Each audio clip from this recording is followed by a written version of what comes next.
And welcome back to our live debate here on TV 17, featuring the two candidates who want to represent California's 23rd Congressional District for the next 2 years. Candidates, let's turn to climate change here. There's a growing body of scientific evidence that supports the argument that climate change is real, and a primary cause of climate change is the burning of fossil fuels, that it's man-made. Congressman McCarthy, the president says the science doesn't know and it's going to get cooler. In your view, is climate change real, or do you agree with the president? Climate change is occurring. I do believe the solution will be man-made. There's a number of bills that I've introduced that actually deal with this. Do you know I put in 1 trillion trees? You know what 1 trillion trees and what a tree is? A tree is the lungs of the earth. It takes in CO2 and releases oxygen. If we plant 1 trillion trees on the earth, that takes away 2/3 of all the carbon created from the Industrial Revolution is today. You know what technology can allow us to do? To actually extract the CO2 from the air, the carbon. Use it to enhance the ability to move up. And we need to use cleaner fuel, natural gas, nuclear, battery technology as well. And conservation, I introduced a bill as well. Do you realize that 90% of all the plastic that goes into the ocean from rivers comes from 10 rivers in the world, and not one of them's in America? We can use our foreign aid to clean up those rivers at the same time. So what I firmly believe is, and what we've been able to see, just from 2016 to 2017, we've taken 42 million tons of carbon out of the air. How did we able to do that? And at the same time become energy independent? Because we can do both. Technology allows us to be energy independent and have a cleaner, healthier environment as well. Ms. Mangone, do you agree with the science that climate change is real and man-caused? Yes, my Bachelor of Science and my engineering background both says that I believe in science. And yes, man is making it worse, and we have to find solutions. We have to find common sense solutions that look at our current technologies. We have to invest in research and development to develop new technologies, identify the infrastructures, identify the jobs, the new jobs, identify the new manufacturers, where they're going to be, how we're going to get people employed by them, because we do not want to pull the rugs out of underneath people's feet. Our district, we have a lot of men and women that work in the oil industry, and we can't turn our backs on them, and we're not going to. So we have to have an actual plan of how we're going to go forward, not a pie in the sky thing. So we have to not only move forward with green energy, but we also have to make sure we're taking care of our people. All right. Well, the Green New Deal is a congressional resolution that is promoted by progressive Democrats in Congress that lays out a grand plan for tackling climate change. It calls on the federal government to wean the U.S. from fossil fuels and curb greenhouse gas emissions while guaranteeing new high-paying jobs for clean energy industries. Supporters argue we need this as we continue into the 21st century, while opponents argue that it's unrealistic and too expensive. Ms. Mangone, your view.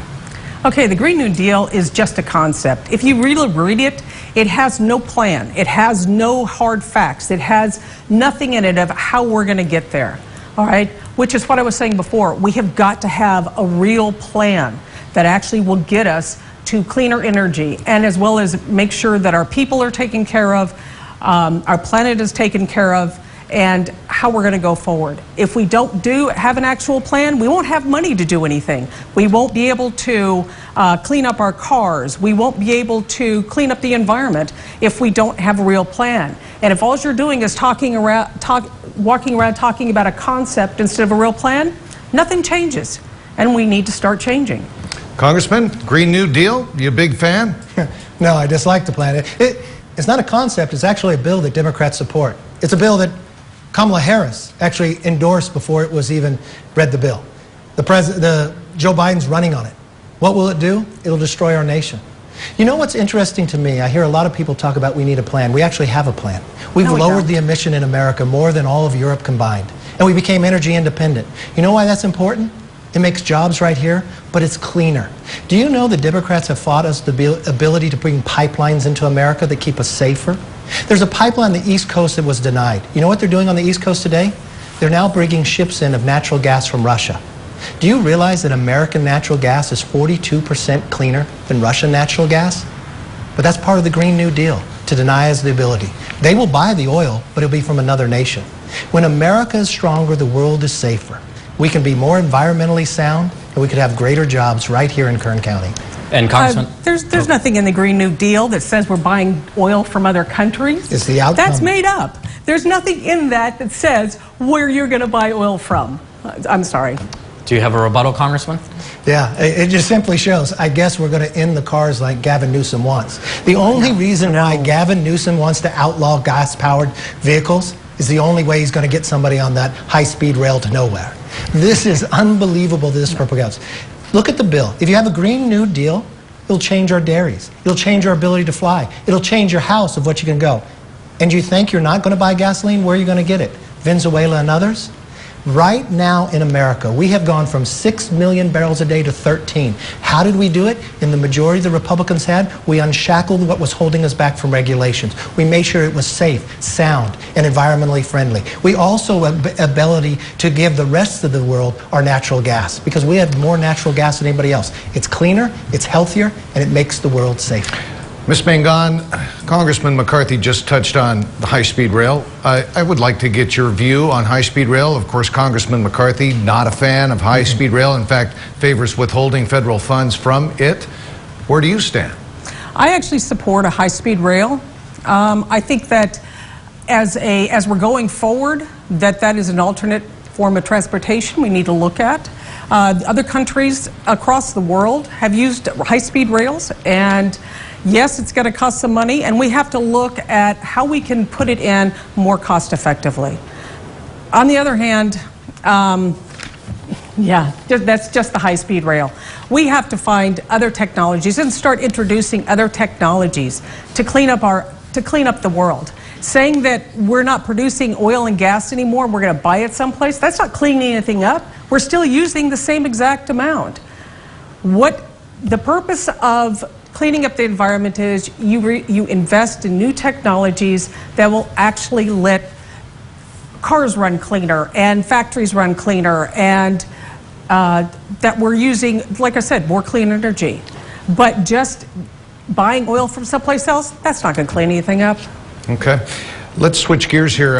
Immigration is an issue that has been a front burner issue here in the district for many years, kind of been pushed back as we're grappling with COVID-19. But if elected, or in your case, Congressman, re-elected, will you support the continuation of building a wall on the southern border? Yes, because we need security. I supported it now. I think it's one of the cornerstones of getting immigration reform. We need to have a secure border as we move forward. When I was majority leader, I put 2 bills on the floor. Came very close to passing. A number of Democrats came to me and liked the bill, wanted to vote for it. But unfortunately, Nancy Pelosi stopped it. You know, just a little while back, I was down at the Bill Library.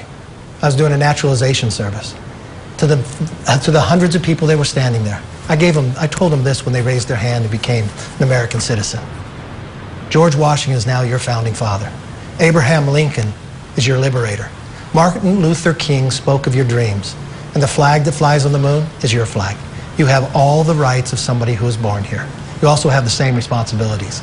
We need a system that works in America. We need an immigration system that works. You first start with security, and you make a system that works so the next generation continue to grow. For the same reason my grandfather came here 100 years ago next year. He wanted a better life for his family, and he got it. Ms. Mangone, do you favor the wall along the southern border? No, I think it's one of the biggest wastes of money that's going right now. If we want to invest in national security on our border, let's update our infrastructure for our port screening. We can update our border security technology. Those are things that might actually stop somebody. I mean, did you see the paper the other day, the tunnels? No, the wall's a waste of money. What we really have to focus on is immigration, actual immigration reform. We have over 11 million undocumented workers in this country. And what's happening is with undocumented workers is greedy corporations are hiring the people at substandard wages. And what that's doing is it's actually hurting the American worker's wage. We need an actual immigration reform bill that will take care of that. And to stop with the playing with border walls and all the other nonsense. We actually need a plan that will not lock up children in cages and split up families at the border, because that's not solving anything. It's not helping. Congressman McCarthy, you heard Ms. Mangone there mention the 11 million plus undocumented immigrants living in the United States at this time. Do you favor a path to citizenship for them, or do you support rounding them up and sending them back to their homelands? I don't believe in rounding people up and sending them back, but you have to have an overall plan. You first have to have security. I also believe in our society today, we don't hold you liable for what your parents did. So I believe those who are dreamers have an opportunity to earn the right to stay here. If you have broken and are committed some major felony, I do believe you need to leave this nation. But you cannot stop illegal immigration until you have reform and have security at the border. That's why I fought to have immigration reform, not once but twice on the floor. If only a few Democrats had voted for it, we'd have it. But you know what the Democrat told me? He said Nancy Pelosi stopped him. And I asked him why. He said it's very good for politics. It helps us in the upcoming election. That's what's wrong at Washington. We need people who are willing to lead, people who have courage to make a tough decision. And that's exactly what I've done and exactly what I'll continue to do for you.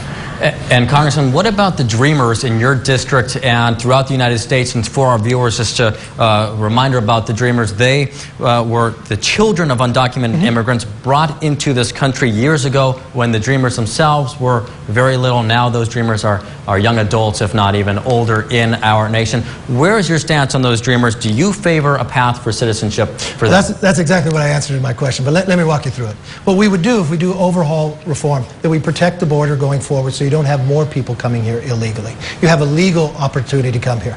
But we do not hold you liable for something your parents have done. These children came under the age of 18. They were brought here. I believe there's an ability, as we move through and have border security, that we can have an ability that they can earn the right to be able to have citizenship. Ms. Mangone?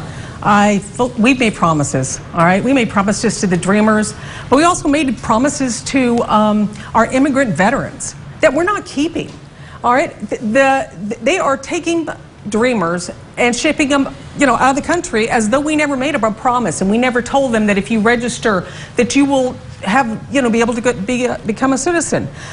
People joined our military, put their lives on the line, and they are being blocked for becoming citizens. Their families are being blocked from becoming citizens. That's not right. We told them if you join our military and you support the United States, that will give you an easier path to citizenship, and we're not keeping our promise to them.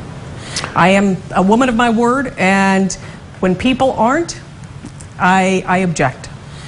All right, candidates, here's a question from a local organization known as Sunrise Kern, and they emailed this question into us. I know who they are. They come to my house in Sunrise. Study after study shows that Medicare for All would prevent tens of thousands of deaths yearly and save taxpayers hundreds of billions of dollars a year.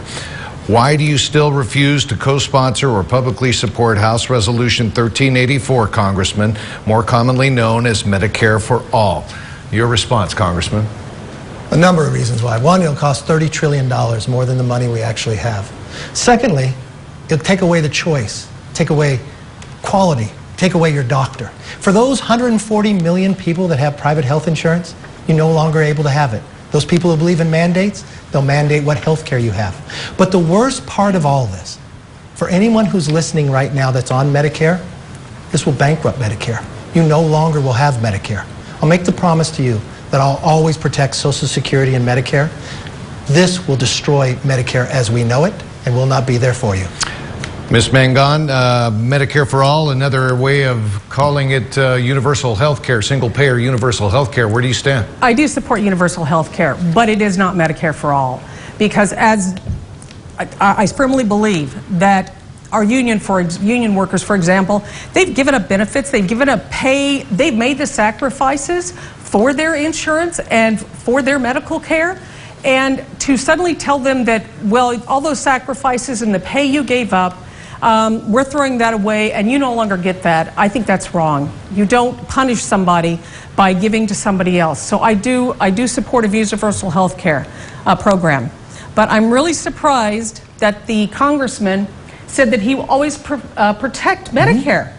And right after the 2017 tax bill was passed that gave 1 point something trillion dollars to the large corporations and the billionaires, and actually raised the taxes on the middle class and the working poor, the next thing that we heard on the bill, although it didn't get all the way through, was almost a $400 billion reduction to Medicare. And the next year, the first thing that they proposed but pulled back was another $400 and something billion cut to Medicare. So when you say you're going to protect Medicare, that budget bill, that balanced budget bill, I'm sorry, I do have to finish this one, and then I'll give you extra time. That balanced budget bill that you guys actually put forth and voted for actually would have killed the Social Security savings. They would have stripped it out. So when you say you're going to protect Social Security and Medicare, I find that really hard to believe, Congressman. Congressman, rebuttal, please. Okay, let's just stick to facts. And thank you for Those were facts. Thank you for giving me more time. But first of all, let's talk about the tax bill. It actually gave more families more of their own money. It actually lowered unemployment in our district by more than 1/3. These are just the facts. Let's go back and look through it. Yes, they are. And for the child tax credit, it actually gave families more than $1,000 more than what they had. For those who had all these problems following the tax reform, that they had to fill out 1 in 3, had to itemize, no longer 1 in 10, because we doubled the standard deduction. Remember all the paychecks that got pay raises? Remember all the bonuses that came out? That's what they want to take away. And look at my record. I have always protected Medicare. No. And that's why I disagree with Medicare for All. This has nothing to do about unions. Obamacare actually went after unions, saying that unions fought hard to have good health care. You know what? The Cadillac plans, they called it. But Obamacare tried to eliminate it. It was Republicans who saved the union workers' health care plan. Why? Because they worked for it, they fought for it, and they deserve it. You know how many families throughout this district who thought Obamacare would actually protect and let them keep the doctor of their choice? And then 11 million found out you no longer could. Fewer options. That's wrong. We need to just stick to the facts, not make up the items, and let's just fall forward and let people keep more of what they earn, greater choice in health care, and more options. So, Congressman, you mentioned Obamacare there, the Affordable Care Act. Where do you stand on current efforts to dismantle the Affordable Care Act? 1 minute, please. Well, I don't support Obamacare for a number of reasons. But I support protecting pre-existing conditions. Always have. They were there before Obamacare went forward. But you know what? We had to eliminate the individual mandate. We eliminated the ability of the Cadillac tax as well for those union workers that had those good health care plans that Obamacare wanted to take away. I think people should have greater choice. You have more choice right now in picking up your own cable to see if you could be watching the Dodgers instead of us. But you know what? You can't go across state lines. What's interesting to me, the number of states, because COVID has come upon us, that has waived items, that you could go across state lines, that you now could have telehealth medicine as well. Well, why is it just good now? Why can't we let the individual have greater choice? Why can't we let the individual have a relationship with their doctor? Why can't they be able to choose where they're going? That's the problem. Because you know what Obamacare is? It's just a government takeover of 20% of our industry. And you know what? We could protect those who are uninsured without lowering the health insurance and the quality of health insurance for everybody else. Ms. Mangone, your take on the Affordable Care Act? The Affordable Care Act. The congressman and his Congress have tried and tried and tried to get rid of the ACA, and which means they're trying to get rid of people's health care coverage with pre-existing conditions. They have offered nothing new. They just want to get rid of the ACA. They said, oh, we got to get rid of it, got to get rid of it. Have not offered nothing. Since the ACA was put into place, they have not offered one actual health care plan. They just want to get rid of the ACA and say, oh, we're going to have this plan soon. To get rid of people's coverage with pre-existing conditions, especially during COVID-19, is irresponsible. And any time is irresponsible. I don't know why you would do that. And I don't know why they're pushing for it. His insurance is paid for by the taxpayer. He's got great insurance. But apparently the average person is not supposed to have great insurance. Congressman, 30 seconds rebuttal. You were mentioned there. For the record, I support protecting pre-existing conditions. I always have. I put in the commitment to America. And for the record, it's nice. I happen to be a member of Congress, so I'm in Obamacare. because that's exactly what the law says. And no, it's not true. We've offered plan after plan after plan.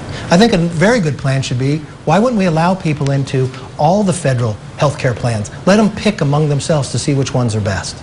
Let them be a part of it. I think it would lower the cost, give greater choice. Why can't we go across state lines? Why can't younger people pick a catastrophic plan? What's best for them? Why are we mandating what you could have? And you know what's happening now? Fewer options, higher cost, and not good health care. I'd rather have quality, and I'd rather have a relationship with the doctor. And that's exactly what I'll continue to fight for you, because you deserve the best health care possible. Okay, candidates, we are, all signs are pointing to another drought just on the horizon here for California.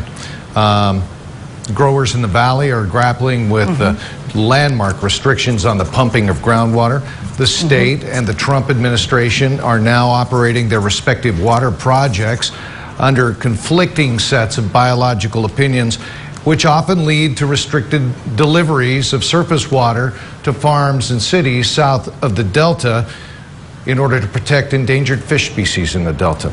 If elected, how would you work with the president and Governor Newsom to reach a compromise on this age-old, ongoing water war? Ms. Mangone?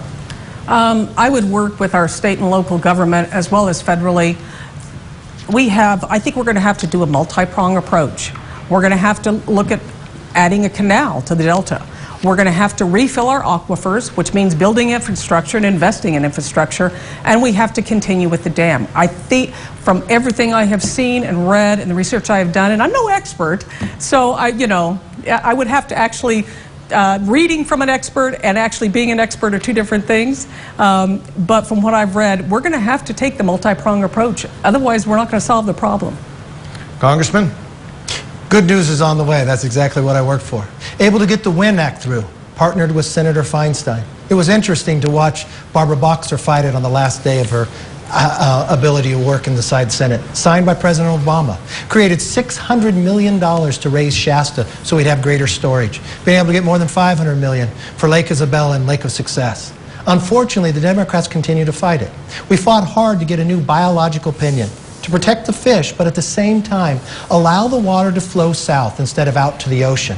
And you know when we got that and the President came here and Secretary of Interior, who fought it? Sacramento.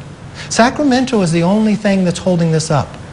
We have the ability to provide more water, more funding for greater storage, which everybody says they want, but unfortunately, the Democrat majority continues to fight it. But we've had successes, and I will continue to fight. They say it was the first water legislation in the last 30 years to ever pass. All righty, now we're running out of time here, and I want to give each of you about 30 seconds to answer this next question. It has to do with public safety and police reform. Every night here in 17 News, we sadly report on a lot of violence happening in Kern County and even in East Kern County, all over the 23rd Congressional District. Ms. Mangone, I want to begin with you. What is your plan to keep the county safe? Plus, do you support the chorus of calls for police reforms in this country? And if so, where should we start? Okay, the first thing I want to say is I do not support defund the police. We need law and order, and not law and order, but we need law and we need our police and our communities. There is no way I would just say defund the police. However, we do need to start pointing our police at the right things. Right now, we're using them for everything. If somebody has a call out because they're a special needs person, they're having a problem, the police are called out. For everything, the police are called out. We do need justice reform, but we have to do it smartly. All right, Congressman McCarthy? Well, I don't support defunding the police. I actually put a proposal out to increase it by $1.75 billion. Why? More community policing, more training for de-escalation, 500,000 new body cameras. If you're a police officer, I want to thank you for your work. If you're somebody who created problems within the police department, you need to be able to be gone. And you may not be able to move to another department. So we created a national registry so departments will know if there's an individual that's a repeat offender. What happened to George Floyd should never happen anywhere. But the outcry is not just what happened to George Floyd, it's what happened every time there wasn't a video camera there. That's why 500,000 new video cameras will make a fundamental difference. I support police reform, and I've worked hard to make it happen. Removing the chokehold, working on no-knocks as well. This is something that we can come together on. Unfortunately, in the Senate, they have different rules that the minority could actually stop a bill from coming forward. And the bad part about it, the minority stopped the bill from coming forward. The minority passed the bill. I'm sorry, I didn't. The minority passed the bill. I didn't interrupt you. Well, Can I have that time back? Well, can I have my time back? Just please finish up. Just yesterday, I was on a call with Senator Tim Scott and community leaders throughout Bakersfield talking about police reform. We're not only doing police reform, but opportunity zones as well. I think the combination in education reform will fundamentally change this country and put us in a safer streets and safer environment. All right, Ms. Mangone, 30 seconds rebuttal, and then we're going to go to closing statements. Yes, the congressman actually voted against the bill that passed in the House that was justice reform, the George Floyd justice reform bill. He voted against it. Can I rebut? We're I'm running just out of saying, time. that's it. That's all I've got to say is he voted against it. Okay. The correct answer is I voted against the Democrat bill, but I did vote for the Republican reform bill that actually is one that had 90% of what the Democrats had. No, Okay, set the record straight. Set the record straight. Thank you. So we are here for closing statements now, and 30 seconds each. Congressman McCarthy, you got 30 seconds for closing statement. Thank you for spending the time with us tonight. But more importantly, thank you for what you do to be an American. You know, America is more than a country. America's an idea. An idea that we fight hard so the next generation has opportunities that we did not. We need to rebuild this economy. We've done it once, and we'll do it again. We need to defeat this virus. We need to get our schools opened again. I will always listen to you. We might not always agree, but I will fight for you regardless of who you are living in this district. I have the courage to lead. I have the courage to get results. It's been an honor to represent you. It would be a privilege to do it again if I may have your vote on November 3rd. Thank you, Congressman McCarthy. Ms. Mangone, 30 seconds for closing statement. Yes, as an Air Force veteran and a systems engineer, I understand the challenges facing the people in my district. I understand the challenges. I've walked in a lot of shoes, so I do know what people are going through. And what I want to do is go to Washington and actually help the people in our district. The congressman spends a lot of time out of the district helping people in other states, where I will be focused on this district only. I'm not a professional politician. I'm just 100% focused on helping our district. All right. Kim Mangone, Congressman Kevin McCarthy, we want to thank you for your time tonight and your thoughtful answers to our question. We wish you well in your respective campaigns as we head down the home stretch to Election Day on November 3rd. And to you at home, we want to thank you for spending some time with us tonight. For Eitan Wallace, I'm Jim Scott. Thanks for watching, and good night.